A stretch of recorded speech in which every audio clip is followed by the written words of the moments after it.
You're welcome, madam. Thank you. How are you? I'm all okay. How is the family? I'm managed. Okay. I'm Dennis.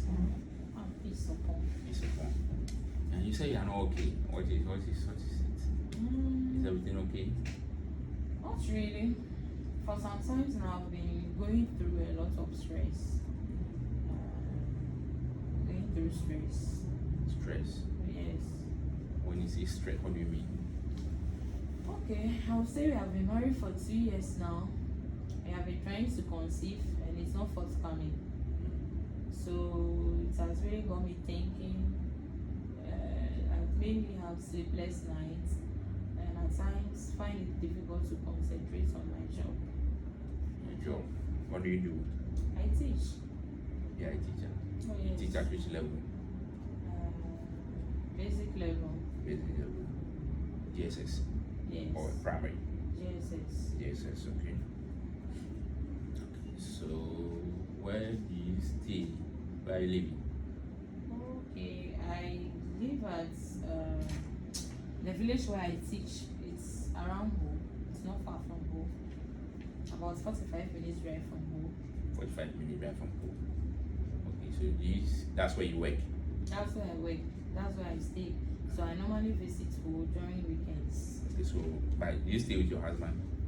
Not really. Not really. So how often do you meet your husband? I would say mostly during the weekends, and he also at times pays me visits during the weekdays, but not often. Okay. Alright, so please, you said you have been married for 2 years now and you've been trying to conceive, but it's not Yes. forthcoming. Please, have you tried to undergo some medical checkup to see if everything is fine? Oh yes, we did. We have been to 2 hospitals now, and all doctors have confirmed that we are okay, and we should be able to conceive. Okay. So the results from the 2 hospitals are all positive. Oh yes. Okay, that's fine. So your family, how many are you in your family? We are 7 numbers now. 7, as in your siblings. Yes, 2 males and 5 females. Male and 5 female. Okay. So the female, have you all given birth? Oh no. I'm only. But are you all married? No, except me. So you are married but not giving birth. Yes. But they are not married and have not given birth. Oh yes. Okay, that's fine. But what about the guys? Have they given birth? One is married and has given birth about 3, and they are expecting 1. The guys giving birth. One of the guys have given birth. One Yes. has not. But the One. female, none has given birth. None has given birth. Okay. Alright, that's fine. But do you have friends also? I have friends. You have friends. I do have friends. Okay. Are they married? Most of them are married, and some Those- have children. Okay. Those who are married, let's say within a year or 2, have they given birth? Some have given birth, and some are expecting babies, and some are yet to conceive. Okay, so meaning some still have not given birth. Yes, but they are few.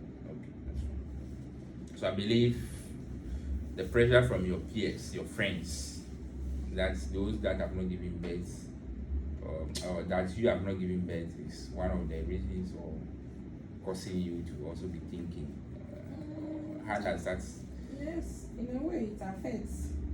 in a way, your friends give you pressure? Not that they give me pressure, but at times when you are having conversation with them, they talk about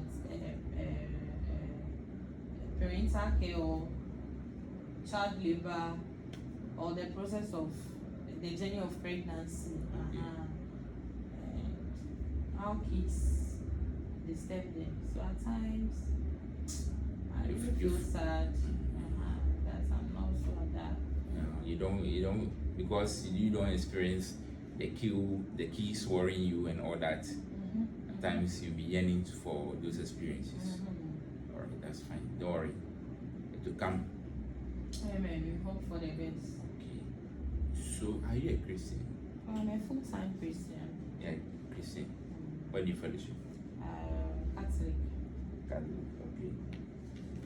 So, do you know any story in the Bible where you can reflect your mind on that the person or the woman as who have experience in the delay in giving birth or barrenness or delay in some childbirth, something like that? Oh yes. Can you share some with me? I remember Abraham and Sarah. Okay, sorry. They too, they have been married for so many years. Mm-hmm. They try to conceive, but it's not coming. But God's own time, He blessed them with a child named Isaac. Is that all? Yeah, that's all I remember. Do you know of Elizabeth? Yeah, it's Mary's sister. This is okay, yeah. Elizabeth, mother of John the Baptist. I think they also have a similar encounter where he has given birth at an old age, also been looking for a baby for very long before he has one. And also Rebecca in the Bible who gave birth to Saul and Jacob. And he also has issue with delay in pregnancy, but at God's own time, they all pop up. And I think Hannah also had similar situation where Samuel was one of these. So some of these things, I think they appear in the Bible just to encourage that the fact that you have not given birth now doesn't mean that you will never give birth. That's why God has created us in different form. Some are white, some are black, some are tall, some are fat, some are slim. Because and even this finger we have, all cannot be equal. It's just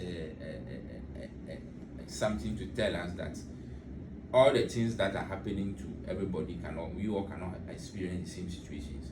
So the fact that you have just been married for 2 years and you have not given birth doesn't mean yours will not come. This is just a situation, it's just a period. In God's own time, you make things beautiful. In God's own time, you pave the way. So some of these stories in the Bible, they are just there to motivate us, to encourage us to keep praying and hoping and trusting our faith that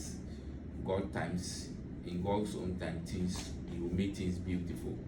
Okay, so please, and then also research has shown that the stress or anxiety you have been going through now can also affect your delayance in marriage. I don't know if you know about it, because some research has shown that excessive stress when you are thinking,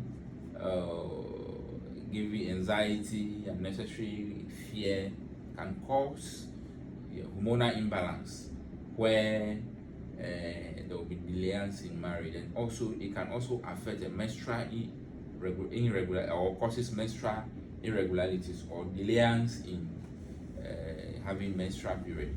At times it's either it delays or at times it will not come at all. Or if it doesn't come at all, what it means is that there will not be fertilizations which will give way for the pregnancy. So it is good that you work on your stress. So it's good you are here.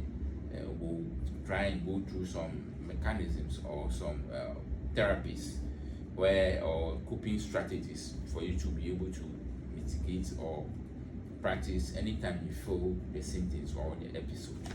So we are going to go through some techniques which I'll teach you anytime the episode or the stress or anxiety want to come. You learn them. One we call is a relaxation technique. Relaxation technique where you have one of them is called deep breathing exercise. It's a small exercise which you do for the body to become, it make your body to be more receptive, your blood to flow through the veins, and make you very calm and make the body very conducive for the pregnancy. Okay, so the deep breathing exercise is just about one. You breathe in through the nose, you hold it for a period of time, and you exhale or breathe out through the map. So this is the exercise. So we'll go through it. I'll show you, then you practice. So you breathe in through the nose.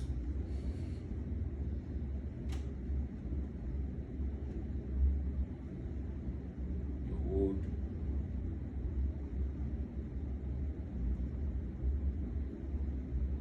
And out. So this is it. You breathe in. We call it 4-7-8 method, where I'll count 4 for you. You breathe in 4 times through the nose. You breathe in through the nose. I'll count 4 for you. You'll be doing that, and you hold it, and I'll count 7 for you whilst you hold it, and you release it. That's breathe out or exhale. And then whilst doing that, you won't do it at a go. You do it gradually.